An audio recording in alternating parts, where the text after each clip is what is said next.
Hello friends, welcome to Money Mantra, simplifying business and finance for you with a chartered accountant. आज एक quick update आपको देना चाहता हूँ कि ड्रीम इलेवन ने अपना स्पॉन्सरशिप विड्रॉ कर लिया है after announcement of prohibition and regulation of online gaming bill 2025 in August 2025 by the government, जिसकी वजह से जितने भी real money related gambling online चलते थे उन सब के ऊपर बैन लगा दिया गया है।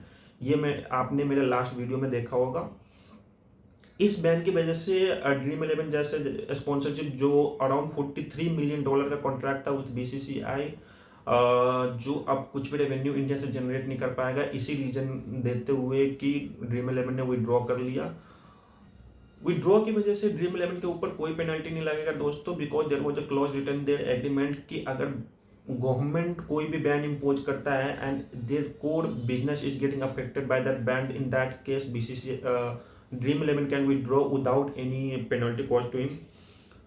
क्विकली आपको अपडेट दे देता हूँ रिगार्डिंग द इंटायर समरी। ये पूरी इंडस्ट्री 20,000 करोड़ रुपए की बन चुकी थी इन लास्ट 2024, अब बन के ₹0 की हो चुकी है। 3,720 करोड़ का लॉस हो चुका है जो लोगों ने इन ऐप में डिपॉजिट करे हुए थे, वो डिपॉजिट उनके डिसअपेयर हो गए। 6,500 से ज़्यादा जॉब चली गई है।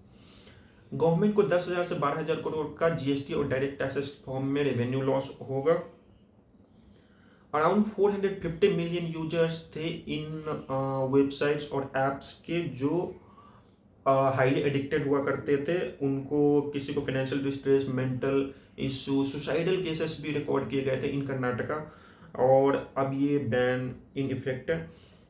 बीसीसीआई के साथ मैंने आपको बताया कि $43 मिलियन और सिमिलर टू 358 करोड़ रुपीज का कॉन्ट्रैक्ट था जो रिवोक कर दिया गया है। 40% ऑफ आईपीएल रेवेन्यू जनरेट हुआ करते थे इन फैंटेसीज स्पोर्ट्स प्लेटफॉर्म से, अब वो सारा का सारा चला गया है। अब रिसेंटली अपोलो टायर्स ने बीसीसीआई के साथ स्पॉन्सरशिप डील करी है जो पहले 358 करोड़ का हुआ करता था, अब 200 करोड़ का है। Stay tune to Money Mantra. Thank you.